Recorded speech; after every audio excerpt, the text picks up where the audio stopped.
Chapter 4. The Farmhouse Invasion. Even for a quiet funeral, I knew I needed money. Because funerals are so bloody expensive these days. And even though I only wanted to be thrown in the cooker and my ashes poured into a hole in my parents' grave, the cost made my eyes water. There was this guy who was a regular at a local pub, and had no insurance or burial plan. Just like me. So the authorities had kept his corpse frozen in a local hospital. For quite a while actually. Until the regulars had a whip round and a couple of raffles on bingo night. It took 2 months before he was buried. And that's the main reason Shadow and I weren't at home for a change. There we were. And if something else hadn't gone wrong yet, then as usual. It was just a matter of time. There was no mobile Wi-Fi signal and both the radio and television had packed up. Shadow had been on edge and irritable for ages, and not because he was an avid soap opera fan. Surprisingly minor lacerations on my arms were stark proof of the cat's current and probably permanent temperament. Shadow was decidedly pissed off and it was all my fault again. He might have had a case if you ignored a certain presumed dark wibbly-wobbliness to our present circumstances.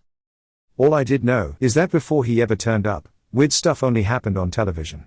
You know the programs? Where people filmed themselves in allegedly haunted houses, and employed a person to chuck pebbles when nothing haunting was going on.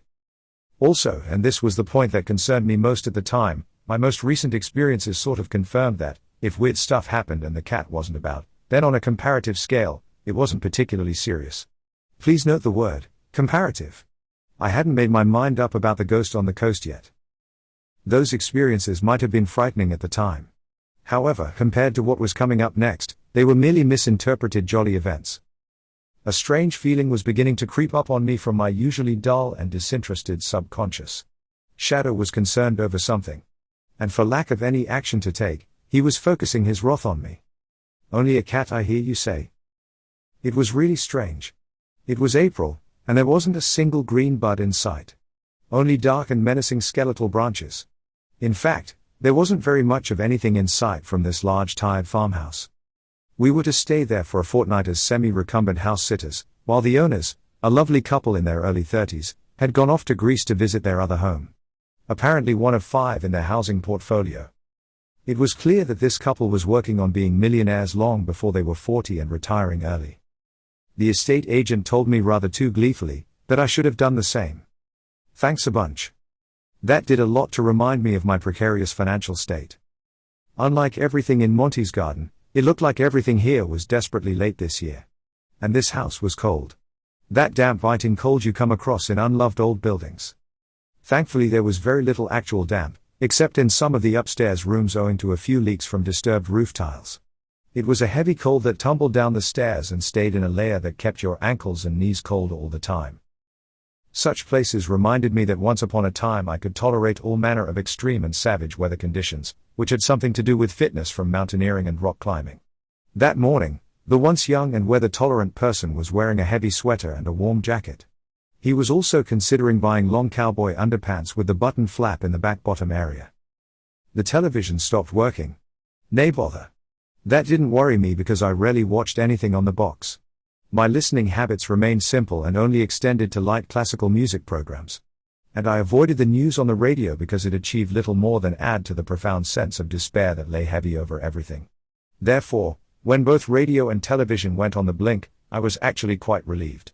They could continue like that for my entire stay as far as I was concerned. I was as jolly as I could be in my usually mildly depressed state. The world and I seemed to be ignoring each other quite successfully. For my entertainment, I'd bought a handful of thrillers from the Red Cross charity shop in town and was currently embedded on the Isle of Lewis with Peter May's Chief Inspector Finn MacLeod. Up until the day before, our 4th day, I was quite alright. So was Shadow.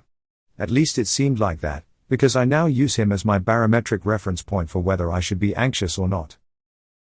I didn't know that a heavy fog could depress a cat. In fact, up until then I'd thought a good thick mist helped a hunting cat. But Shadow had shown no inclination whatsoever to go out to kill something. He just wouldn't leave the house, which was beginning to worry me. And not only because I didn't know where he had his toilet. I suppose I should have mentioned the fog earlier. Furthermore, I should have mentioned that the house is in an even more remote part of the countryside than my own, and as I say, surrounded by fog. Very thick fog that seemed happy enough to billow in and billow out like in a tidal sea cave. As far as I was concerned, the only thing missing at night was an attendant asthmatic wheezing, so animated was the damn thing. When we arrived and settled in, I could see lights from a few surrounding farms at night, reinforcing the place's isolation. A diffuse ozone-orange glow came from the few streetlights that highlighted the presence of the tiny hamlet a mile or so away. It had been so dark at times that I could pretend the lights from the farms were vessels anchored offshore, waiting for the maritime pilot. Just like out in Diller's Bay. I hadn't seen a single light for the past couple of nights. And during the day I hadn't heard any mechanical noises that might suggest there were humans out there somewhere. A need for isolation is one thing, but the silence was unnatural and unnerving. The island remains essentially an agricultural county, and in springtime the sound of farmers about their business is noticeable. Now it was conspicuous by its absence. As I said, the hamlet was about a mile away and, despite my gentle manner, I hadn't been welcome there for quite a while. And this time it really was all my own fault. I hadn't been welcomed since I filled out and left unpaid a planning application form in the name of one of the residents. A gardening contractor. A monster who'd upset Jenny by demanding £1,200 for an unfinished job. I didn't tell her, but she really should have asked me before contracting the evil pig. So I'd completed a planning application in his name, to have a lap dancing bar set up next door to the chapel. And because I hadn't paid the fee, it had been dismissed by a senior planning officer and condemned to the bin. The application might have stayed there, except one of the officers mentioned it to one gullible idiot county councillor, plenty of them hereabouts, knowing that he would react in a straight line. Despite all denials of the application from the county council, the list of local objections and reactions was very vocal and very silly. Everything went downhill rapidly. And the man whose signature I'd forged on the form needed 24-hour police protection. Extreme evangelical groups with their plastic string guitars, tank tops and ugly partners had fallen on the place like a plague of the socially incompetent. Further, the local preacher, a sweet fellow who was the only known local contact, had received tens of letters with telephone numbers asking to be considered for the coalface end of the business. Women and men had sent in badly spelled letters and photographs of themselves in various states of well-oiled orange dishabille that they obviously felt was appropriate for such a responsible post. I do still think there are far worse ways of earning a buck. It was all rather messy, and yet so entertaining. Entertaining, that is, until someone who knew me from school checked the writing. I've got Sunday school copperplate writing, which these days is rare. Although no one could prove a damn thing, rumors spread, allegations and insinuations as it were, and rather than be confronted and confess, I chose to keep an extremely low profile. Very much in keeping with my own place, the track down to the old farmhouse was rutted, flooded and muddy. In other words, it was a hell of a mess. I couldn't see any locals stepping outside of their middle-class privileges and driving their lovely cars down the track. Or, God forbid, getting their Wellingtons dirty by walking here. Unless they hired the Holyhead Dublin ferry or bought a Sherman tank, I reckoned I was safe enough down the farmhouse end of the track. It would hopefully be a simple matter of keeping out of sight until they could see that it was an amusing joke after all. I'm sure prayers had been said for my mischievous dark soul in the little chapel for a couple of Sundays. And while that had been going on, I'm sure the photographs made the rounds and private orange-skinned dances organized. I'm a realist. I have great faith in the weakness of people.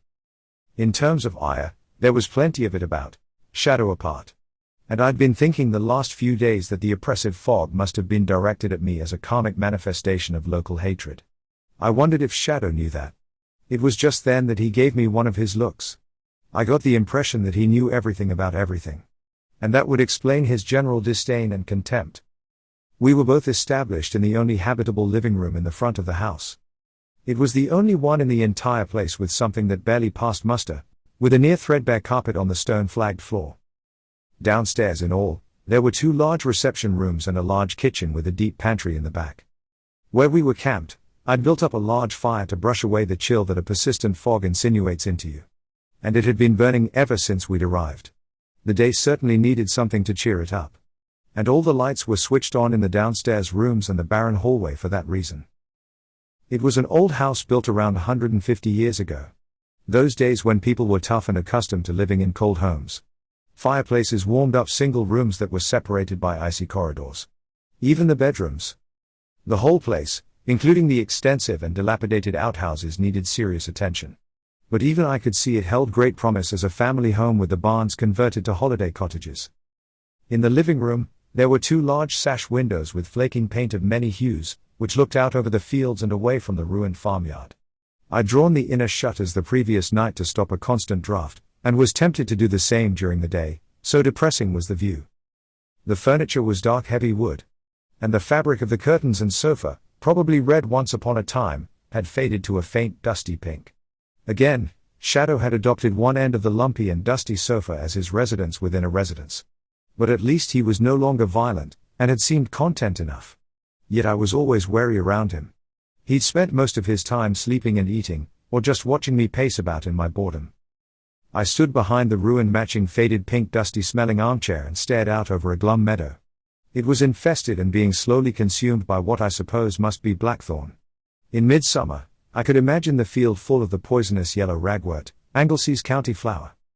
The entire landscape needed either serious money thrown at it, or carpet bombing.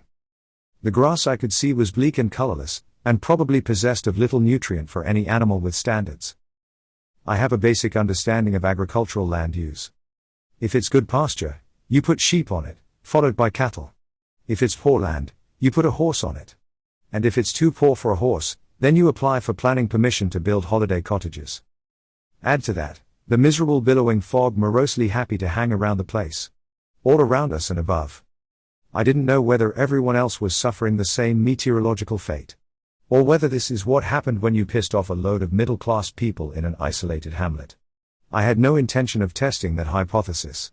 Mind you, neither did I want to risk my car back up the track until the flooding had abated a bit.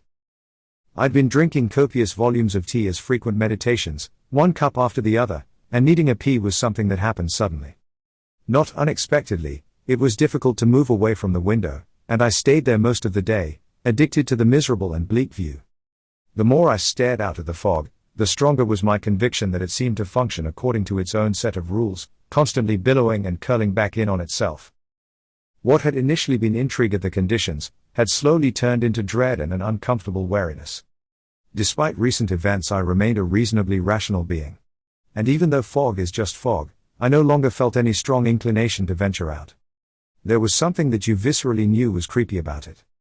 To console myself, I hoped that other people were also suffering the interminable existential flatness that the fog brought with it. I'd been out to fetch some logs the day before and I kept checking that Shadow was in the window keeping an eye on me all the time. He was. His ears were pricked up. He was staring upwards more than he was looking toward me. Maybe he sensed a few tasty birdies up there somewhere. That's when I began to gather those familiar discreet signals of concern inherited from our nervous cave-dweller ancestors. Staring into the fog around me, I convinced myself that the damn thing really did look as if it was breathing in and out. That's what a rattled imagination will eventually do to you. Wherever I looked, the high unkempt hedgerows and deep ditches kept swimming in and out of view. Before my little walk, I hadn't realized just how contained and isolated the farmhouse and the land around me looked and felt. The absence of sound had become unsettling. There should have been sounds. Even bloody spooky sounds would have done. Although probably not. I don't think that any spooks around here would be singing favorite Welsh hymns.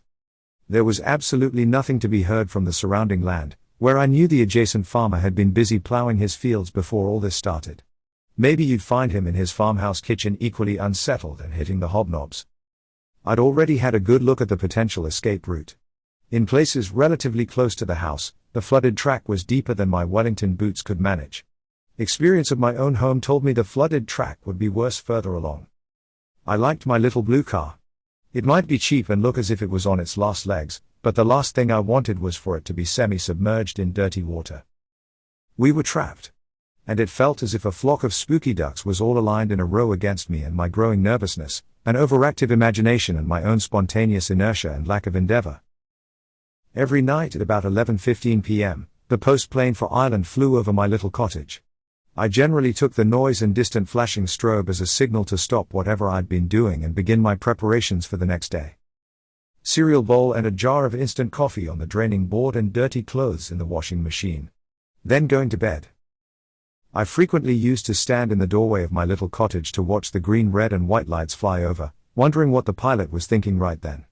I wondered whether the light from my little home was one of the accidental beacons that told him he was heading the right way for Dublin. It was a few days since I'd seen or heard it. And it suddenly dawned on me that the world outside my temporary home might have ceased to exist. Other than my recent mischief, I still regarded myself as being mostly harmless. There was nothing serious I'd done to deserve this nebulous isolation. I knew I hadn't done anything. Unless being an unwilling victim counted against me. Outside, I had turned around and stared back at the living room window just as Shadow dropped his gaze to look in my direction. Even at this distance, I saw that he was thinking deeply, disturbed by something. He kept staring upwards and then back down at me. I'm not the smartest guy in the world, but even I can recognize a worried cat when it was looking at me. The farm was called Musagard, Field of Battle in English. Although I'd never been here before, I'd heard about it and had made a few tentative inquiries in the county library. Apparently, it wasn't mentioned in any historical documents. Even though historians have got most of Anglesey covered for the past 5,000 years. Mostly standing stones and cromlechs. Furthermore, if you believe the Wibbly-Wobbly Brigade, then the island is crisscrossed with ley lines, as well as an undersea alien base off Puffin Island. There were no menhirs or standing stones hereabouts, because they'd have shown up on the Ordnance Survey map. Clearly, none of the locals had thought much about it. The name suggested a battle had taken place here sometime in the past. And yet, it must be an old name that preceded the farm, because it had only been here 150-odd years. Maybe it was named in anticipation of a battle. Maybe one between me and the locals over a planning application? Still, it was an odd name, unless it had some unknown historical significance. Perhaps it was, as the librarian suggested, that something had happened here that no one wished to remember. Looking out into the fog, I could suddenly feel the place and it sent a shiver down my spine. Not sure if there is such a word, but I could feel a cold and callous ancientness to the place. If we were to cast our imagination back over 3,000 years, probably more, Anglesey was the spiritual home of the Druids, and the land was covered in forests with its secret dells and groves, and other places of mysterious worship. If you considered that the Romans had enough on their plates defending Hadrian's Wall on the Scottish borders and fighting the great female warrior Boudica in the south of England, then why on earth focus so much time trying to invade the island? It's alleged that it was Nero who named the island Mona, from which came Unis Mon. Why? Why on earth was he so concerned about the inhabitants of a ridiculously small island on the dampest western fringe of his empire? All that we have left of that period are subsequent records that cannot be trusted. Tacitus's writing about the island was only a piece of propaganda to enhance the reputation of an all-conquering Roman army. There might also have been a few minor skirmishes when Edward I was trying to subdue the Welsh princes in the 12th or 13th centuries. There was no record of his ever visiting his castles, but maybe, like Nero, he knew that it was important. The Welsh and their guerrilla tactics were a constant pain in his ass, and until he subdued Anglesey and controlled its legendary food production, there was no way the king was going to have enough troops free to beat the crap out of the Scots. All that aside, the last two people who'd lived in the farm, who might have known something, were a brother and sister. They both died a few years ago in their 90s, within months of each other, I heard. It seemed strange that no one had ever bothered to ask them. Surely they would have known? Unfortunately, there were no children, from cousins or anything, and as I said, any knowledge they might have had about this place had softly slipped into the shadows along with them. For a moment, I wondered why neither of them had married. And I suddenly felt sad for them. I also began to feel sorry for myself. Other than this new emotion of primal fear to which I'd grown accustomed, although disturbing, I was still worried about my embedded blank emotional state. It was a bit of an unsolvable conundrum for me.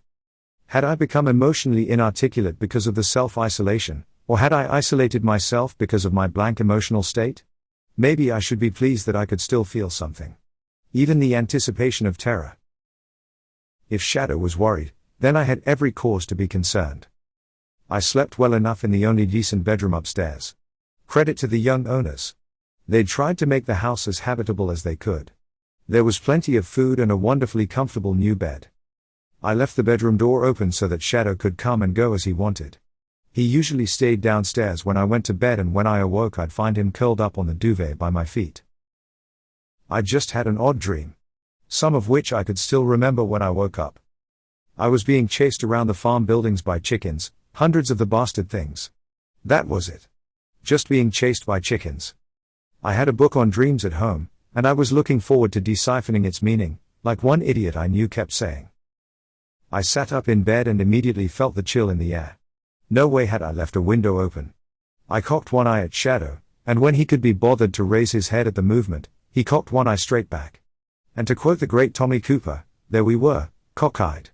A fragile human and a far too smart cat. Breakfast was a simple and standard affair of 2 cups of strong coffee and a bowl of Special K, with fruity bits in it. If only a bit dull in the head, I felt okay. I was at least pleased about one thing. I hadn't even thought to bring any wine with me, and didn't particularly feel its loss. I was happy at my invisible progress. Given enough patience, the incrementalist approach always works eventually. The new day was identical to the one before it. Ad nauseum.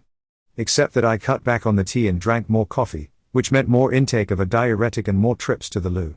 For lunch, I made a traditional fish finger salad sandwich and ended up sharing about half of it with Shadow. I didn't bother with afternoon tea and made a pie and gravy meal for supper.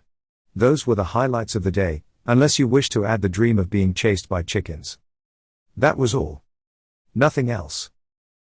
I gradually brought in about 50 half logs and stacked them tidily on either side of the fire.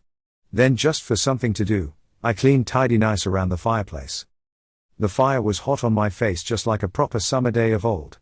And after a few days of warming the mostly rubble walls, the room was becoming pleasant as long as you kept the hall door shut and didn't look out of the window. I was fed up and continued to pace about the house, checking one room after another. I also played a futile game of how I'd transform this house into my dream home. You need to hear an idea said out loud to see if it makes any sense. So I talked to myself as I walked about the cold house. I later wandered back into the living room armed with yet another cup of coffee and nodded to Shadow as he sneaked a peek. He went straight back to sleep and I went to stand in the window closest to the fireplace. Before we came here to stay, the weather had been fine, blue sky, scudding clouds, and the washing dried quite quickly for a change. Then, only a few days later, all that hopeful expectation of mild weather lay forgotten. The fire was hot and yet I felt a chill down my back. I thought of making up a bed by the fire because it felt safer. Clearly my inner caveman was sending me messages along temporal ley lines. Sleeping close to a fire was meant to keep wild animals and monsters at bay, and it might keep the marauding chickens from my dreams. Despite hating the fog, I stood in the window for hours on end. Shadow would occasionally join me, staring out with what his demeanor told me was similar uncertainty. He'd sometimes do that magical cat thing of opening doors without touching them. Simply ordering his human to do it for him. He was a heavy cat and I would hear him trot along the bare floorboards of the upstairs landing and into our bedroom. I imagined him at the window above me doing much the same as I was doing downstairs. Knowing him, he'd be staring out into the thick fog looking for a break or understanding. For a change, the fog and damp weather were doing a better job incarcerating me than my mental state. And I wondered if Shadow felt the same. It was always difficult to know what he was thinking. We found neither break nor understanding. All the fog did was billow in and bloody well billow out. In and out. Offering no hint of any inclination it was about to bugger off. Even though the novels lay unread in a small pile, I was surprised how quickly the day passed and it was time for bed again. Just before dark, I brought down the duvet and blankets and made myself a bed on the floor, about 6 feet away from the fire. I was temporarily distracted from my growing misery by watching Shadow scoff 2 sachets of lamb with gravy and then look up expecting more. While he might seem unsettled, nothing was going to come between him and his bowl of food. I walked about the house as usual before settling down on my fireside camp bed. In fact, my usual amble had been replaced by an urgent trot before a relieved return to the security of the living room and the heavy door shut. Despite my nerves, I checked all the windows and doors downstairs, closed the curtains that didn't crumble at my touch. I'd done the same upstairs. The draft that fell from the landing attic access reminded me that the roof needed work. A couple more years' inattention and this house would have become another sad ruin among many about the island. In an almost desperate attempt to find a sign of life out there somewhere, I'd pressed my face to the glass at each window. But of course, there was nothing. The fog had also seemed to have ventured closer to the house. The rest of the world had disappeared and Shadow and I were the only life forms left. It was only a matter of time before the cat food ran out and Shadow began eyeing me hungrily. When I returned to the living room, Shadow was sitting upright beside the fire, his ears rotating and pursuing some sound I couldn't hear. His eyes flicked to me occasionally, and for a moment I felt I was being assessed. Then he'd return to his inward search for meaning. I closed and locked the inner shutters. His hypervigilance was catching. After I lay down on my bed, which was surprisingly comfortable, although I anticipated a dead arm by morning, I found I was chasing every creak and moan of a tired old house, looking for a pattern to frighten myself. The last thing I remember before I fell asleep was a vigilant shadow on his lumpy sofa, his legs tucked comfortably under him, and his searching eyes gleaming in the firelight. It was this type of behavior that had reinforced my suspicions, and now my belief that there was a lot more to him. Probably more than I could imagine. I slept pretty well in the end, which surprised me. No marauding chickens this time. And if I had dreamed, it had left no residual memory or feeling at all. I'd slept until 9 o'clock, and when I pulled back the curtain and shutters, all of a sudden, nothing happened. Nothing continued to happen like that through another breakfast of cereal and copious amounts of coffee. I'd drunk so much of the stuff that I'd begun paying attention to it and realized just how sweet instant coffee is. I wanted bitter as well as sweet, but that aspiration could only be achieved at home. Currently a few near impossible miles away. The first thing I'd done after breakfast was check my phone for a signal. I longed for a chat with Jenny about our gardens and the house she was thinking of buying in Treyarth Bay. There was no signal at all. Nothing. I checked a few of the apps. The only one that seemed to be current was the Steps exercise app. Wow. I checked back over the last few days. It appeared that I'd gradually been increasing my mileage and had accrued 5 miles yesterday by simply walking around inside the house. If you looked at the record for the past 4 days, then the pacing had increased in relation to my growing nervousness. I'd have to watch that. Manic behavior might be good for keeping the weight off, but it was also a slippery downward path to neuroses. Or worse, collecting banjo sheet music. I'm not a fan of banjos. Outside, there was plenty of evidence from the expanded pools in the field that it had rained very heavily during the night. So there was still no sign of an escape route. The radio was still dead. And the television, now wedged between the window and fireplace, only gushed white noise when I checked it. It reminded me of the old days when television closed down for the night at about 11:30. By now, even I was longing for the sound of a human, no matter how stupid. What? Either my sight was failing, or there were things moving about in the fog. Sheep? Whatever beast it was, or rather they, were moving in synchrony with the asthmatic coming and going. I felt a presence at my side, and Shadow had pressed himself against the window. I looked down at him. "What the hell?" I said.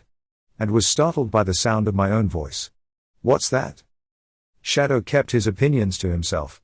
I stared out into the fog and tried to find a coherent explanation for what we were both seeing. But ridiculous as it may seem, the movement of shadows in the fog reminded me of jellyfish or something moving, being propelled forward and then back by waves. Is there something swimming in that? Again he was keeping his counsel while he switched his sight from the fog back to the window frame. The cat was pondering about the events out there that were being slowly revealed to us both. It couldn't be the disgruntled locals, because most of them were too old and humorless to do anything that might constitute witty. As I said, the fields and certainly the track were inundated. The standing water everywhere in sight was deep. I might have been a bloody nuisance to the locals, but I certainly wasn't worth all this effort and display. If that's what it was. Believable or not, I could see strange amorphous shapes moving about in the fog, just out of sight and as high up as I could see from the window. But the shapes never wanted to come near the edge of the fog, and other than displaying independent motion like a fish in the sea or at its fringes, I couldn't make out any identifiable shapes. There was something extraordinary going on out there. And obviously beyond my experience and imagination. It was so damn weird. That's it. It was like an aquarium with an artificial tidal cycle. I sought to remind myself which animals in our world floated and swam like that in a fog. I could only come up with a short list of one. And that was, whatever was out there. I turned away, suddenly very afraid. Exactly what's going on? I looked accusingly at the cat. He looked up at me briefly and I saw intelligence there, beyond the feline opportunistic sort. "I reckon you know exactly what's happening." The eyes stayed fixed on me just like a human's might, if he or she were considering sharing something important with you, knowing that you might not understand. "Ever since you turned up, this really weird crap's been happening to no one else. Just me." I sat down on the other end of the sofa and buried my head in my hands. None of this is making any bloody sense. Is it supposed to make any sense? I unburied my face, took a swift glance out the window, decided that my happiness was not out there, and let out a long breath. Right. I wasn't going to stay here a moment longer than was necessary. If seeking sanctuary meant getting my feet wet, then so be it. I got up quickly. "We're leaving. And we're doing it straight away. Pack your stuff."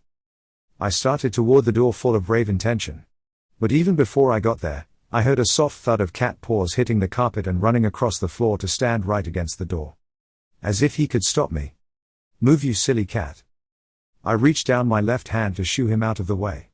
At which point he jumped up and drew his claws across the palm of my hand. At first I just withdrew in cold shock and reached down once more. And stopped. I looked at the dark red liquid that was dripping onto the already stained flagged floor. I straightened up and turned over my hand to see what Shadow had just done. My palm started stinging the moment I looked at it. There were 4 deep slashes from my little finger to my thumb, and they were far too deep for a cat to dish out. I felt suddenly dizzy when I realized there were long loose flaps between the gashes. I stepped back in shock, and the eyes that followed me were the recessed black pits of a dangerous feral beast. They stated quite simply, "You shall not pass." That much was established decisively. The blood was pooling in the palm of my hand. This needed stitches. And no GP was ever going to believe that a small kitty cat was responsible. They looked like injuries sustained after an encounter with something much bigger and much more ferocious. I had to stop the bleeding somehow, because I was beginning to feel faint and queasy. Shadow gazed intently at me as he licked his paw before putting it back on the floor. The eyes were back to normal, but a statement of a power differential had just been made. He moved away from the door and followed me into the kitchen, where I knew there was a decent first aid kit. I poured the blood into the sink and then ran the cold tap before sticking my grievously wounded hand under the running water. That was a near fainting point successfully negotiated. Just about anyway. And the bastard thing didn't half sting. I had to hold on to the sink with my spare undamaged hand. All the while I was attending to myself and applying pressure with a clean dishcloth. Half an hour in all. Shadow didn't move from the back door. He kept watching me. He'd shown me what he could do, and I wanted no more of it. I glanced out of the window above the sink. "The fog's closer," I said. The surprise making me forget the pain for a moment. It was within a few yards of the house. And the mysterious movement seemed much more frenetic. Shadow forgot about the back door and leapt up onto the dull steel draining board. The swimmers were still there, but deeper. And movement was now rapid but fleeting. More worrying for me was that there was something darkly different about Shadow. This was clearly a warrior assessing an unknown enemy. Probably only unknown to me, I guessed. I gently drew part of the cloth away from my hand and saw that the bleeding had mostly stopped, but I was wary of pulling it all away too quickly in case the damn thing started pouring blood again. Outside could wait until I sealed the wounds and tied a bandage around it. Thankfully, there was antiseptic cream in the first aid box. I applied it liberally before clumsily applying 3 sterile dressings across my palm, then tied a couple of yards of bandage around to bind it all together. I held it up for inspection and decided that while it looked like a deformed boxing glove, it would have to do. Shadow hopped down and left the kitchen for the hallway, and I heard him pad upstairs at a canter. He was no longer concerned about me making a break for freedom out the kitchen door. A savage lesson had been dished out and compounded by the most recent view out of the window. Therefore, instead of making a futile dash, I propped one of the kitchen chairs against the doorknob and wedged it there as hard as I could. All the while, I was wondering how many other house sitters were having this much fun today. Should I shut the curtains or not? That was the question. It's weird how things way outside of your life experience seem unreal, even when they're happening right in front of you. Maybe it's why people initially freeze when a terror event's happening within yards of them. The man who I nodded a hello to a few moments ago has just been shot by a masked man. I didn't expect that. It takes ages to compute that kind of strangeness, and it's the reason people don't run. That's how I was feeling. I was scared. You can be sure of that. I just couldn't attach a sense of reality to this situation. Plus, by now the fog was more or less embracing the house. It was all very creepy, and more than I could grasp. The reality was just out of reach in a sense. However, at the very periphery of my slow-motion computing was a certain knowledge that Shadow was seriously worried. I knew that that was something significant.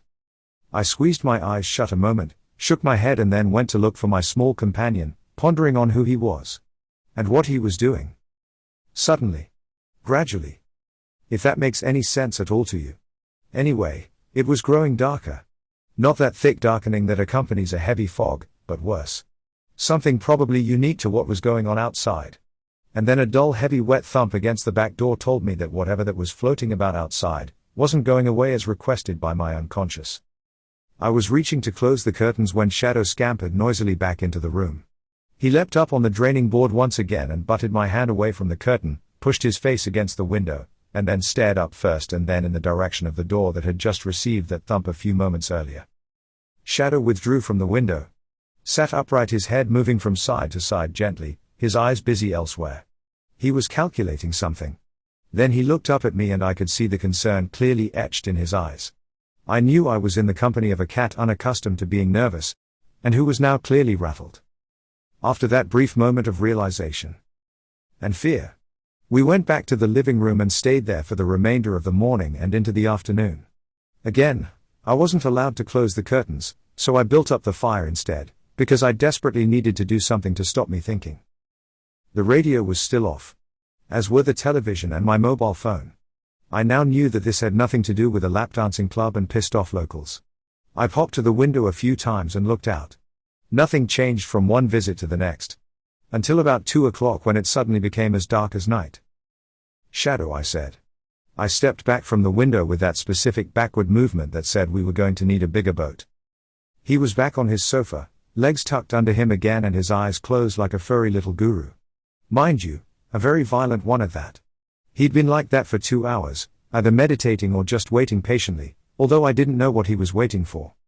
His eyes popped open when I called to him. With good cause, I felt. What had been weird and creepy earlier was now weirder and creepier. Had we traveled back in time? At that moment I felt anything was possible. The fog began glowing menacingly and pulsing a sickly damp mustard yellow. Moreover, it was diffuse, as if every particle of fog possessed its own light source and was intent on disconcerting the viewer. Shadow stayed where he was, showing no inclination to come to the window. "What we going to do?" I asked. Now, that would look good on a psychiatrist's report. He deferred to the cat all responsibility for sorting out delusional challenges. There was no sign of a Ouija board in the house. I wondered if the fog, which now looked like polluting smog, was possessed of intelligence or intent. Or even smell, seeing as I was distracting myself. In some places this house was little more than a continuous draft interrupted by the odd piece of concrete, and any noxious substance should have been obvious long ago. Whatever it wasn't smog. Maybe the world was on a slow burn everywhere, and the climate change tipping point had started ahead of the political schedule.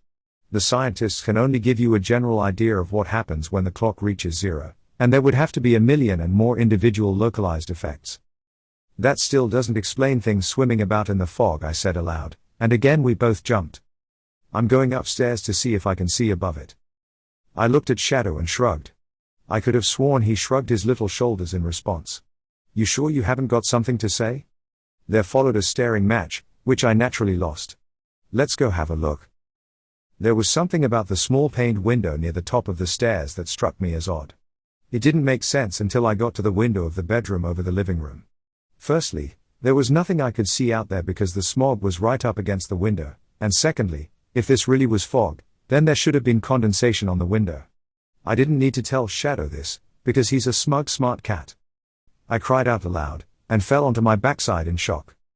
The fog had momentarily cleared right above us, and this gigantic angular face, bigger than the house, just loomed in and stared down at us in cold dismissive assessment. The eyes were a transparent pale grey and reminded me of Dr. Panovitz in the Nazi camps, with their cold and emotionally dead gaze. The head wasn't misshapen, but yet I could sense it was more feral than humanoid.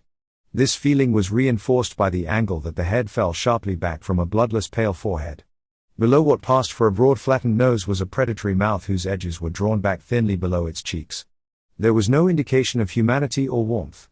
And I didn't think there had ever been any warmth there. On the contrary, it was entirely malevolent, and I could have sworn the bastard thing had smirked. I screamed and carried on moving backwards on my backside until I was against the inner wall. "Who the hell is that?" I'm sure I must have screamed the last question, but Shadow ignored it. It would have been an ideal time to say something reassuring, but he said nothing. Instead, he'd only kept looking up calmly at the sky. I checked him for guidance, and realized that the cat definitely had knowledge he wasn't sharing. That monstrous face might have been shockingly unexpected and terrifying to me, yet Shadow had only looked surprised. I put on my big boy's underpants and went back to the window and bravely looked up. The face had gone and the fog had once again closed up, but I could still see countless large shadows flitting around manically, like crows wheeling, rising and falling in a circular fashion after being disturbed. There could be no doubt that there was something there. As to what they were, I still had no idea. As to whether they were natural, After seeing a giant evil face staring down gleefully at the house, I had a damn good inkling that they weren't. I banged my undamaged fist against the window frame and swore. It earned a sour look from Shadow, and the pain in my hand told me I wasn't dreaming. To compound that confirmation, it sounded as if a host of whatever those bloody flying things were, had just fallen heavily against the roof, and the entire house shook all the way down to its non-existent foundations. Crap. It was pretty bloody clear to me by then that we weren't safe. And I bet that was an understatement that would come back to haunt me soon enough. "Let's go downstairs," I said. Right then, all I wanted to do was close the shutters in the living room and lock all the doors. Suddenly there was a massive thump from above. I hadn't expected that either. It was the thrum of countless heavy beating wings as some things rose up off the roof, and then fell upon it again, with a broader, even more concerted thump that time. I rushed out of the bedroom, unlike Shadow. When I looked back, he just seemed to be ambling after me, clearly preoccupied with something. I waited for him at the bottom of the stairs while he sat at the top. He looked as if he might be drumming his claws on the floorboards.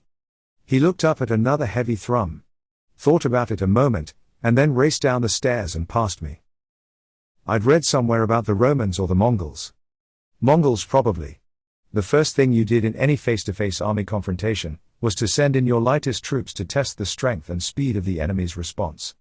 That lot up there sounded heavy, and I had no doubt that they were testing the strength of the roof. Even an idiot like me knew this was an attack being prepared. What did Clint and Wagon Train do when they were attacked? Clint would shoot them all, twiddle his cigarillo and be cool about it. And Wagon Train? They'd just circle the wagons. I'm not cool, so it was definitely time to circle the wagon. And let's face it, this place was hardly a fortification. One simple way of dealing with that was to apply for a local authority grant. Not enough time for that. And anyway, I didn't know any county councillors who'd look my way. I shouted after the cat, who was probably back on his sofa by now. His sofa? "We'll have to bar the door and windows," I said. "Maybe you'd like to help," I added sarcastically. He might be more than a cat, but he was still a cat. I ran into the only other reception room downstairs. It was full of crap and rotten furniture, and I nearly killed myself tripping over a piece of rotting canvas. Luckily, I broke my fall with my hands, and wished I'd fallen on my face instead. The ruddy thing would start bleeding immediately, I knew it. But bugger it. There were 2 large sash windows in there as well. I stumbled up onto my feet and managed to close and lock the shutter facing the front. I could confirm to myself the situation outside had not improved much since I last had a look. The second set of shutters fell on me the minute I touched them and broke into 100 pieces when I kicked them in frustration. I pulled the curtains across and hoped the color scheme would confuse whatever was about to attack us. Back out in the hallway, I pulled the door shut. I'd have preferred to bar and block it somehow, but there was nothing I could do about that, because the bloody thing opened inwards. Nothing else I could do. Maybe they'd be puzzled by a door handle? You never know. In an infinite universe and all that. There was another massive thump. And then another thrum. It was pretty obvious our situation was definitely not going to improve any time soon. I stared at the front door. It might need a good lick of paint to add to the countless others it had received over the past 100+ years, but it was still a solid oak door, which I knew from experience had swollen in its frame, which is why I used the kitchen door. Beside the front door stood a wide, heavy and robust-looking tall boy, full of all manner of discarded keys, letters and so many objects of fascination for a train spotter-type archivist. The damn thing screamed and screeched as I dragged it across the uneven flagged floor of the hallway. By the time I managed to push it right against the door, I was sweating like a boiler worker. The last thing I did with that ad hoc fortification was reach over and turn the large black key, which surprisingly still moved easily in its lock. Those were the front and back doors sorted. But as I said, I had already found myself potentially vulnerable to any attack through the spare room. So I checked inside and out, but there was no key and I couldn't think of an easy way to block it off. Right. I entered the living room where Shadow looked as if he were resting. I checked the shutters to make sure that they were in place and locked firmly. And while I was about it, I engaged in a futile act and checked my mobile phone again. Still no signal. And I couldn't give a flying whatever about the number of steps I'd taken so far in my panic. "Any chance of some help?" I asked. "Or are you going to just sit there meditating all day?" Shadow's eyes remained closed and that lack of response confirmed the latter. He was only a little cat after all. But there again, he did have a nasty side to him, which made me look at my hand again. The blood had soaked through the bandages and the shutters looked as if they had been closed by a bleeding mummy. If I survived, then I'd need a couple of dozen stitches at least, I thought. I wasn't going to go back into the kitchen if I could help it. That reminded me of something. With great reluctance I went back into the dark kitchen and wrestled with the stiff cutlery drawer. I grabbed as many rusty pointy things as I could, which amounted to 3 large heavy knives that I'm sure would deter any living thing on this planet. I decided to leave the morality of that thought behind. Instead, I focused on persuading myself that today was a good day to stick sharp pieces of metal into weird things. Stop thinking, you idiot. That sort of thing never helped anyone. I couldn't help it, because I was just one step away from blind panic, and if anything, that would surely draw a disdainful look from Shadow. And boy, did he specialize in those. A heavy scratching at the bottom of the kitchen door sent me packing for the living room. I closed the inner kitchen door behind me, and because there was no key, it was all I could do. That's the problem with Victorian architects, they didn't even think to build a house with fortification against attacking hordes of weird things. Back in the living room I found that no fortification work had been undertaken in my absence, and Shadow was still on the sofa. Just what the hell's going on? This shouldn't be happening, I shouted. Not in the bloody middle of bloody nowhere like here. I paused to reflect on what I'd just said. Wife swapping and wild parties maybe. But this? Certainly not this. I waved vaguely in the direction of the terrifying new world outside. Bless him. The little bastard didn't even bother to open his eyes. It's you, I said accusingly. This is all to do with you, isn't it? I subsided into self-pity. Before you turned up everything was normal. There was a clock ticking down with my permission, there were no cows and ghosts in my house, and no furniture left on the flower beds. Or anything like that. Then you turn up, and all this crap falls on me. You know exactly what all this is about, don't you? His eyes flashed open and I saw understanding there. What sort of cat are you? I noticed an edge of hysteria in my rising voice, and I'm proud to say that I just about had the wherewithal to stop. I took in a deep breath that shuddered on the way out because of the adrenaline overload. I closed my eyes, took in another deep breath and let it out slowly, just like they teach you on those meditation DVDs I once tried unsuccessfully. I mean, you can't become a free being of light, beauty and peace if all you can hear in your head are the words, "You are a loser. You are a loser," going around and around like a cruel mantra. I'm sorry, I said. Shouting and screaming's not going to help any. I went across to the fire and added 2 logs. If anything tries to come down the chimney, then it was going to singe its sorry ass. While I was there, I picked up the poker and weighed it in my hand. It was satisfyingly heavy with a sharp hook and an acceptable point at its business end. I raised it above my head and took a few swings. There was a sudden heavy smack against the window, and we both jumped. I was immediately alert and stood facing the windows with one of the heavy rusty knives wedged into the bandages of my damaged hand. And I had the poker appropriately raised in the other. Then nothing. No mass attack suddenly happened. A moment's silence was disturbed by that distinct scratching of stark heavy claws on the outside window frame. It persisted for a couple of seconds. You know it's deathly silent when you can hear a cat breathe. We both stayed quiet for ages. Time's a strange beast when you're perceiving the world through senses tuned in to what's trying to terrify you. Thankfully I was distracted from my growing terror and paranoia by Shadow. He rose up and jumped down from his sofa bed and padded softly out into the corridor. I didn't want to be alone, so I followed him. Maybe he had a plan? I didn't. I didn't even know what I was fighting against. I didn't know why, and I sure as hell didn't know how. So I followed him out, poker in one hand, and in the other a heavy knife that you'd never give this cat to play with. In my terror right then, I realized that it's only dicks who present themselves as macho. Standing in the doorway, I was hoping to wake up any moment. I watched as Shadow checked our defenses. There were no weaknesses highlighted by the cat, and so I took it as positive feedback that would remain positive. As long as he didn't look in the other room. And then, he did that other thing I was hoping he wouldn't do. He identified the house's Maginot line, and the look he gave me said as much. What if they had ladders? If they can fly, why the hell would they need ladders? Stupid and fear are familiar companions in humans. Watch a slasher movie. Moving on. He was looking upstairs. I'm only going up there if you come with me, I told him. If I hadn't seen Shadow's earlier concern, then under any other circumstance I'd have felt brave enough to venture upstairs alone, which is why I'd sort of unconsciously neglected that option. Instead, I stared up into the murky gloom of another current unknown, and it took me every fiber of fading courage to put my foot on the first step. I looked down at the small black cat. Together, I said. Or not at all. There were 5 doors up there. 2 small bedrooms and a room only a disingenuous estate agent would call a master. The WC I hated, and there was a disgusting bathroom with rotten floorboards around and probably beneath the bath. If any unidentified beasts happened to land in the tub, then they wouldn't need the stairs. The damned things thrummed against the roof again as a fiendish counterpoint to my intermittent terror, which meant there were only 2 options available. 1. I run and cower behind the sofa like the lily-livered coward I am, and I let Shadow do the fighting.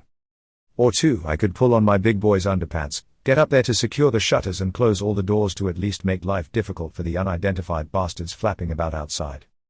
One significant problem with very old houses like this, if you're expecting to be attacked, is that the ceiling is rarely plaster and paint, but a failing and collapsing wattle and daub kind of affair. I'd passed a few early mornings staring at the collapsing ribs of the ceiling in the far corner of my bedroom, and decided it looked like Mother Teresa tuning a banjo. More original than a potato profile, I think. I thought about the thrum. What it reminded me of was starlings when they gather to go back to wherever they come from. They'll all rise together with that noise. I couldn't remember if I'd ever done anything to distress or harm any starlings in the past. However, neither did I know if they had a reputation for being vindictive little bastards. I stared up into the darkness. Night had come about 7 hours early today. Shall I switch on the lights? I wasn't sure about anything anymore. And I knew I could no longer think in a straight line. On top of which, my tummy was churning and burning with acid. Shadow gave no indication either way, so I pulled out my smartphone. Why give the enemy intelligence it could use? Did you recognize that horrible face? I asked. Things were coming to me in fits and starts. As if one horrible thing were being rapidly superseded by the next. I again looked down at the cat. I think you did. Of course cats don't talk, but they know how to look furtive and guilty once you learn their range of emotions. It's limited, but if you study your pet long enough you can learn nuances. And there was nothing nuanced in Shadow's look right then. It was direct and clear. He knew that face, and that brought the unspoken responsibility back onto him, as far as I was concerned. I could stand there to tantrum and to blame him for whatever chaos he'd created in someone else's life, but that didn't address our immediate situation. Fix the problem and then the blame. I think it's a Japanese business maxim. Let's get on with it. I'll do the physical patronized monkey bit and you can be my terror alarm. 300 steps later, we reached the top of the stairs and I glanced quickly in the bathroom and WC. The ceilings were fragile in both rooms, but the smell in the WC might keep them out. I pulled both doors closed. I knew there was a key on the inside of each bedroom, and that would have to do as a tertiary defense if the ceiling and the shutters failed. Credit to Shadow, he went ahead of me into each of the bedrooms and surveyed them while I closed the shutters and secured them as best I could, which wasn't all that good, because most clasps looked as if they'd snap if I applied the slightest pressure. The light improved somewhat when we went into my bedroom, and I sent up a swift prayer for deliverance to Mother Teresa and her still out-of-tune banjo. The sickly mustard glow wasn't enough to see clearly, but it did add urgency to my efforts. I glanced out and thankfully saw nothing there, other than a demonic fog trying to frighten me further. The shutters closed firmly and the clasp worked. I gave our Teresa a nod and we both withdrew, taking the key with me and locking the door. That's as safe as I can make it. It wasn't a fact that comforted me much. However, that lack of comfort dropped a few notches when I saw Shadow staring up at the attic opening cover. My heart sank. It was a piece of roughly cut hardboard wedged into place in the landing ceiling, and didn't even stop a draft that waterfalled through and down the stairs. In that moment I concluded that it would be best for the owners to just knock the house down and build a castle. And they could put high-caliber machine guns in each corner. If asked, that would be my advice based on current experience. I needed something substantial, and plenty of nails and a hammer to sort out that little problem. Unfortunately, it also meant that I'd probably have to remove the little piece of cover and be vulnerable while I did that. I was pondering my misfortune when something large and heavy smashed against the small window 3/4 the way up the stairs. I froze in pathetic terror. Shadow moved along the landing and squatted to see what had happened. He looked at the window, and then at me, as if he were plucking up the nerve to share some horrible news. Letting out another long shivering adrenaline-laden breath, I looked about me for a weapon and remembered that I still held the knife. It had been a decision of which weapon to hold in my dominant hand, the poker wedged in my jeans belt like a 7-year-old, or the knife. I knew there would be no room to take a swing with a heavy poker, consequently I decided my energies would be best exercised sticking a rusty knife into something. Although I could hear a definite fluttering on the outside of the small window, even in my dark panic I knew I hadn't heard glass shatter. Right, I thought, it's about time I saw what was out there making that bloody racket and trying to come in. I hoped they'd be small, furry and cute. However, the noise outside suggested that my hope would not be realized. There was something quite substantial bouncing on the outside windowsill. So I told Shadow, who was still looking at the window, feel free to kill anything that comes through. Shadow rose onto his forelegs, reached forward and gave himself a good stretch, his right paw reaching out in a pleasurable little quiver. All right. Let's go. And I expect you to savage anything that dares look menacing. Is that clear? At least I knew he wouldn't run away, because he certainly wasn't that kind of cat. And I'd also seen the damage he'd done to my hand. I hadn't looked at the bandage for a while, but I knew it felt heavy and was saturated with blood. So I reckoned, push come to shove, in a life-defining moment, I could still use the hand against whatever was in the window about 4 steps down from me. If it felt as if I'd climbed 300 steps to get up there, then those 4 steps down passed far too quickly. When I dared a peek, all I could see was rapid motion filling the window. It was still too dark to see any more, despite the light from the fog, which seemed to have entered a dormant stage. I looked back at Shadow, who was on full alert above and behind me. I did my best to slow down my breathing, took my mobile phone from my pocket and switched on the torch and shone it onto the window. In my shock I yelped in fright, fell backwards and dropped the phone, which thankfully didn't extinguish or fall to the bottom of the stairs. I felt as if I was in one of those altered states as I picked up the phone and shone the light at the window once more. I was equally shocked and baffled by what I saw there on the narrow outside windowsill. I want to say that I saw a chicken. A 4-foot chicken struggling comically not to fall off. I closed and squeezed my eyes, as if that were going to make the reality go away. Then, on opening them again I realized that while it might have looked like a chicken, or a turkey even, because of the feathers and stuff, it was definitely more vulture. Where you might expect to see a beak set in a face, there was a grinning and truncated raptor-like snout set around savagely sharp predator teeth. It saw me and looked as puzzled and intrigued as I obviously did.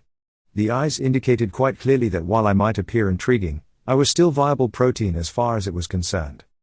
Its mouth opened and the fangs snapped at the window, leaving copious amounts of mucus spittle to slide slowly down the glass. Its neck was long and cadaverous. Clearly this was not a beast of patience, like its vaguely similar vulture-like shape suggested. This was definitely a bird that was happy to go out there and bring home the bacon. This was nature manifest, red in tooth and claw. And the claws looked dirty, sharp and well used. I was about to turn and give Shadow a confused look when another turkey beast slammed into the first from behind and snapped at its neck. This time the window pane cracked as visitor number 1 was slammed against it. And yet, somehow it didn't smash. Attacked from behind, the damn thing didn't stand a chance, and that was fine with me. It fell heavily away from the window with a harsh scream of the like I'd never heard before. It fell, with its companion still attached to its neck. We're going to need a bigger everything. And sharper and pointier, I said. I stopped talking when a squadron of the ugly bastards flew down past the window, the last one cast a sideways eye at us. This rapacious lot were hungry. I switched off the torch and just stood there, silent and bereft of any understanding of how we were going to survive if these bastard giant chicken turkey things got in the house. Bizarrely, I felt a sudden calmness. Let's go down and talk about this, I said to Shadow, and carried on downstairs distractedly without looking at him. Seeing as no one's coming to save us, we're going to need a plan. Had he chosen to speak, I imagined that my feline colleague's response would have been along the lines of, "No shit, Sherlock." I made some inane observations to myself as I walked down the stairs and into the living room. I thought chickens and turkeys only flew if you threw them. A bit like the next village along. Except they throw sheep at you there. I squeezed and rubbed my eyes hard, thankfully with my healthy hand. I think we need to reassess our situation. Shadow hopped up on his sofa, settled down, and pretended to look interested. I don't know how you can do that. But of course, it didn't stop him doing it anyway. This shit is happening to someone else. I think I was still in that state, and I could just wade up the road unmolested. Call it a Captain Cook type of Polynesian native culture shock if you want. But I was slowly creeping up on a realization, not the ducks in a row type of thing, definitely not ducks. The damned evil-looking things did not look like ducks. Take a psychotic devil dog bull mastiff, give it wings, a personality disorder and talons, and that's what I'd seen staring at me through the window. And, worth mentioning again, it had looked ravenous.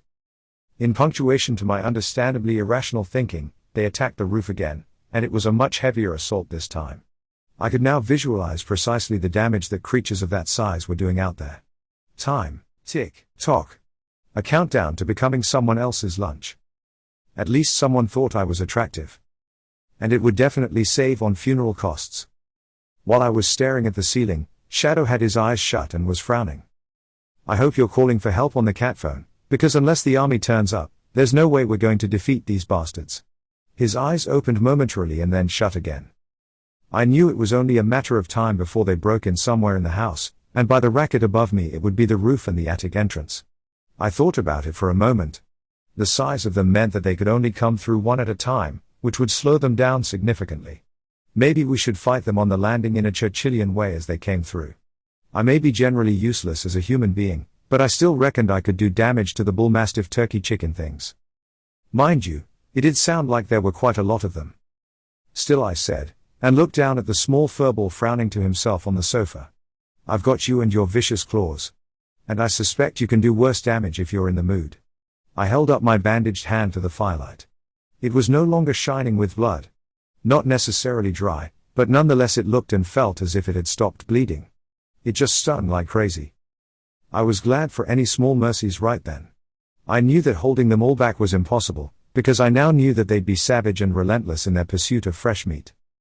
There again, I've always believed that a futile hope is better than no hope at all.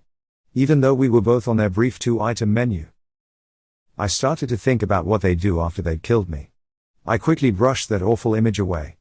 Unfortunately, we had to deal with what was before us, because no one was going to come to our rescue. Here we go. A rerun of the Alamo it is. It suddenly made me think more broadly. Do you think this is happening to everyone else around here? In the world maybe? Are we all going down together? I might as well be talking to myself. I was.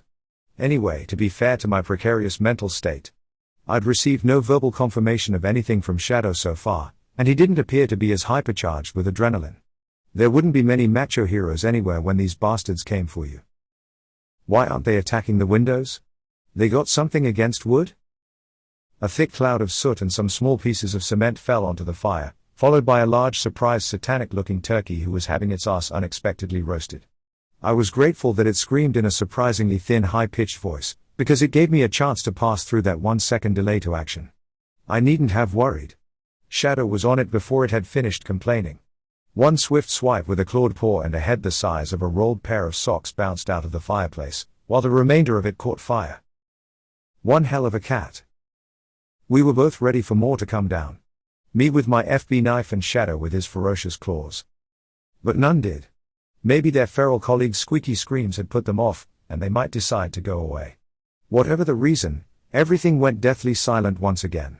And while that non-event was occurring, I took a closer look at the beast in the fireplace. I concluded it didn't look any more attractive cooking its ass in here than did the one outside. Definitely more avian than mammal. The feathers were as large and purple-black as a raven's, and there were scales all over its chicken legs and throat. I hardened myself to the task I was setting myself, and reached over and stuck a knife into its stomach, as if it was something I did every day. It's surprising what we can do when we're in an extreme situation. I was astonished at the lack of resistance to the blade, and had to take a step back when the mouth of the decapitated thing opened in agony. Suffer, you little bastard. I liked that thought, so I stabbed it again. The head reciprocated accordingly. I looked at the knife and saw that the blood wasn't red like mine, but a dark color that was difficult to make out in the firelight. It was either dark green or navy blue. It was good news. If it bled, it could be killed. What the hell was happening? All this macho crap all of a sudden. For good measure, I stamped on the head and it just went flat, and I felt no sense of resistance. Or guilt for that matter. Curious that, if the brain were in the head, and who said it had to be there, then you'd have thought it had to be better protected. Not of this parish then. I turned to Shadow, who'd lost interest in the corpse and had gone to the door and was gazing up the stairs. He turned back, and I didn't need to know what was on his mind. So this is where we make our stand. But not with an open door. Thankfully, the heaviest thing in the room was only a few feet from the door. The person who'd left it there had clearly been undecided into which room it should go, and abandoned it there. Less distance to shift if it's already by the door. It was a heavy Welsh dresser of the type my mum used to talk about. If it were as heavy as it looked, then it would be useful, but if it were as heavy as it looked, it would be a bugger to move. I told Shadow to move out of the way and close the door, which was as solid and awkward as the one for the front. It took a heavy shoulder push to force it back into its frame. Then I grabbed hold of the dresser, and in one of those miraculous car lifting stories you hear about, I pulled it across and can confirm that it was really heavy. I stepped back and had an in-crisis moment of satisfaction when I saw it cover the entire door surface, and more. If any more of the turkey monsters came down the chimney, then we could handle, but would the door and shutters hold? I had 2 windows to cover and was lacking 2 more Welsh dressers. It had probably been sold years ago. Then I remembered that there was another one in the kitchen. Had I thought about it earlier, I could have used it to cover the back door. There we are, I thought. Philosophical to the bloody end. Had I lived a good and fruitful life, then I probably wouldn't be in this bloody predicament. I'm sure Boris Johnson had felt the same at the end. Anyway, by the time I'd done all I could, I went and sat down on the sofa next to Shadow because it had become quiet. Another bloody hiatus before trouble started up again. I was emotionally exhausted, one among a host of other forms of exhaustion that come with trauma, most of which I was familiar with. Shadow was staring at the dead thing slowly dissolving on the open fire. It's melting. Sometimes the obvious needs to be said. And we know that they can be killed. Shadow made a point of looking at the flat head. You saying we've got to chop off their heads and squash them? His sharp little ears rotated. He was busy checking around the house with his hearing. I liked that about him. Not that I was going to become gushingly emotional at the end, I was more thinking about 2 mates, pushing it, in a final screaming and savage fight against overwhelming odds. A bit like Rorke's Drift, I suppose. After all, I was Welsh. I was going to be the Sergeant Major Nigel Green, despite him not being Welsh, not that I know anyway. Instead of a rifle and bayonet, I had a poker and a bloody large heavy pointy knife that could cut through the turkey monster's defenses. I performed one of those internal double takes. Their vulnerability really begged a serious question. And an important question at that. Why employ a flock of poultry monsters with soft bodies as an attack force? They burn, they melt, and if you could stick a knife in them, they die, mostly. They're just too easy to kill, I told Shadow. Like any cat, Shadow was a consummate killer, but what I'd seen him do to that monster confirmed there was far more to him. Intelligence and knowledge for 2 things. You've seen these things before. He looked at me intensely with that familiar articulate silence again. I got the distinct impression that he was seeing if I could work out what was happening. Does trouble follow you everywhere? I pointed outside and up. And that big face up there earlier. It wasn't me. It was you he was looking at. I thought about it and could stumble no further than, if he's that big, then he could probably crush this place with a giant foot. At least Shadow had the decency to look interested. But he hasn't. Instead he sends fierce but vulnerable chicken or turkey monsters out of their minds with hunger. Probably hundreds of them. I still think we're going to end up as turkey food. But, again I pointed up. Whatever's up there isn't all that powerful and can't kill us itself. So what's going on? Shadow's eyes narrowed, and he leaned his head forward and stared at me intently. All it can call up is this lot. I know they're still dangerous, but if it was all powerful, then wouldn't it have a better army? I stared at Shadow. This is only happening here. Am I right? He didn't get a chance to not respond, because a catastrophic hell seemed to break out all over the house, and Shadow was up on top of the back of the sofa, his eyes suddenly black, comfortingly and reassuringly evil. Upstairs, it sounded as if the entire roof had collapsed in on itself, and I couldn't imagine that Mother Teresa and her banjo would hold them off for long. Soft and vulnerable they might be, but the bloody things had sharp teeth and claws, were hungry, and the bastards were heading straight for us. That's when I heard the windows outside our shutters smash, and something smacked against the wooden frames. Somehow they held. The door's yours, I shouted at Shadow. I wanted to say something significant, but nothing seemed appropriate except, kill the bastards, Shadow. Kill the bloody lot. I faced the windows, the large knife in my hand, and steeled myself for something I couldn't even imagine was going to happen. Behind me it sounded like 1,000 of the bastards had fallen down the stairs. We both looked at each other. And then the cat grinned. And it wasn't a pleasant sight. In the seconds that they should have thrown themselves at the door and shutters to barge their way in, it sounded like a hell of a noisy fight had broken out in the hallway. And the same outside. I stared in cold fright at the shutters that were being barged and bulging before me. They seemed to be melting before my eyes. All around the window frame a heavy dark viscous liquid was seeping through all the gaps, and I suddenly realized its meaning. I shouted above the racket. Shadow. They're attacking each other. The bastards are eating each other. Just like they attacked the one on the windowsill. The smell of blood from anything injured seemed to drive them into a frenzy. The same had to be happening out in the hall. All thinking ended there as the shutters closest to the fire finally burst in, and a charnel house of body parts and fluid poured into the room. They were fighting and eating each other as dozens tumbled and cascaded in. But not all of them. 3 took an instant shine to me and lunged. I jumped to one side and stuck out the knife, stabbing the first mid-flight and taking the head clean off the second with a mighty swipe. The third turkey monster fell on the nearest one of its fallen comrade's abdomen, tearing it apart. I was then lost in a maelstrom of blood and guts and ranting, raging and tearing. All of a sudden, I found myself being driven back, and not because of the noise and inundation of the room by the monster's mutually assured destruction. I was being pushed back, not because I was being attacked, but because I had all of a sudden become a spectator to the misfortune of others. It felt inappropriate to stab anything. Those who were dying were doing their best to consume those eating them. In the second I had to myself, I spun around, hoping that Shadow was all right. The Welsh dresser was on its front on the floor and dozens of the bastard things were forcing their way into the room. And there, bang in the middle of them, was Shadow. My God! He was unbelievable. Like a whirlwind of savagery, not only striking down anything that came near him but throwing himself into the middle of the bastards, decapitating and disemboweling as he went. That fired me up, and I turned around and screamed something that would have made the local vicar faint, and just waded right in among the horrible bastard things. I struck. I stabbed. And I slashed wildly as I went, until I was at the shattered window itself and barely able to move my legs against the appalling mess. I was up to my knees in viscera and alien blood, and saw they were piled as high and deep outside. All I had to do was strike at the odd one or two who tried to push their way in over the corpses of their colleagues, then others outside would fall on them, and tear them apart. Then 2 things happened. The first was that the sickly yellow fog outside suddenly just dissolved into nothingness, and I could see the marvelous light of moonshine in bands across the ugly meadow. The second, everything went dark and my knees buckled.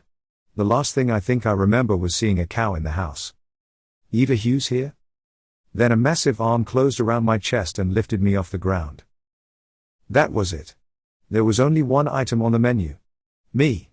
I was dead, and a mutant turkey monster with massive humanoid arms had caught me from behind. As I began to fade away, I sort of saw there was something very odd about the hands that didn't make sense.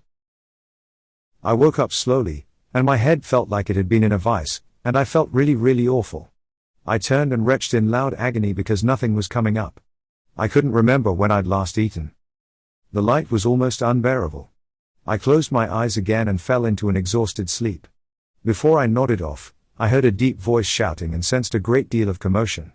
I had neither the strength nor the inclination to keep my eyes open. If this was dead, then it wasn't a pleasurable experience. It was too bloody noisy for my liking. The next time I woke up, it was dark and silent. The full moon had been making its patient way across the sky, and on a relative scale I felt a bit better. That falsehood was proven when I tried to push myself up. I fell back against what had been supporting me and somehow managed to stay on my feet. I turned around and leaned my head and hands against the cold stone. There was something odd about my left hand. I forgot about being pathetic and stood up and stared at the hand that had been ravaged by Shadow. The bandage was gone, and when I looked at my palm in the bright moonlight, I could see 4 long old scars. Not all that long ago it had been a butcher's delight, and now? Now it was healed. How long had I been unconscious? Months? A couple of years? Was it a special gift to new visitors to the afterlife? Something moved above me, and this small black shadow with blazing green eyes looked down. The eyes gave no indication whether they were pleased I was alive or not. Shadow rarely gave any clue as to his hopes and aspirations for me. I closed my eyes and tried to rerun the events leading up to my passing out. There was so much detail and imagery in there that it had to have happened. What about the thing with the big arm and the giant chicken turkeys? I turned around and had a good look at the yard and collapsing outhouses. The farmyard was bathed in a glorious soft moonlight that took the edge off corners, and there wasn't the slightest hint of the fog I'd grown accustomed to over the past few days. Strangely, curiously, everything looked normal, which contrasted with my memory of hundreds and hundreds of things attacking, dying and eating each other. In the near distance, a 40-a-day fox hacked a cough. I looked up at Shadow, but he was gone, walking away from me and heading for the gable end of the farmhouse. It was difficult to see clearly even in the moonlight, because shadows tend to expand and give you the impression that they're moving. Well, nothing was moving on top of the house, and it was difficult to see exactly where the roof was damaged. Maybe it was only the other side that had seen the action. I stopped and called after Shadow. Why aren't we dead? Not an unreasonable question, considering everything that had happened. The question hung there unattended and unanswered. I'm sure that Shadow was only being patronizing when he stopped and waited for me to catch up. The other side of the farmhouse was in deep shadow, and I could smell the residual fragrance of burning, like someone had been burning leaves, but it had an overtone of something fleshy. It smelled as if there'd been a barbecue here earlier. And not a very nice one. We were both facing the 2 living room windows, and there was something very, very wrong with what I saw. First, the windows were intact and they shouldn't have been. I'd seen them shattering as the things broke through, and secondly, where were the corpses? There must have been hundreds of them. Thousands. I looked down at my feet and realized that the ground had been blackened by fire. Did you do this? I looked around for Shadow. Would I trust him with a box of matches? He was seated on the ground about a dozen feet behind me and looked as normal as any cat. Also, he was evidently being as hygienic as any self-respecting cat and had no intention of stepping onto the large patch of burned ground. I had my crap boots on, and I didn't care, because this was nothing compared to what I'd been wading through earlier. My trousers felt solid from my thighs down. The windows were intact. Okay. I stepped far back to have a look at the roof. It was in shadow, as I said, and although I hadn't actually seen the roof come in, I'd heard it. It just had to have been catastrophic. Maybe Shadow had got a council grant in the meantime, and called the builders in while I was having a rest out in the farmyard. There appeared to be nothing out of place above me. What's it like inside? Outside, the house looked as worn, old and tired as before. The front door was open, and I entered the hallway. The tall boy was back against the wall, and there was the distinct odor of an unfamiliar disinfectant. Someone had brushed away the damage of mutually inflicted carnage. How the hell do you clean away a few tons of bits of soft tissue and goo in such a short time? Everything looked much the same in the living room as before our visitation, except the fire had died down. I felt the ashes of the extinguished fire between my fingers.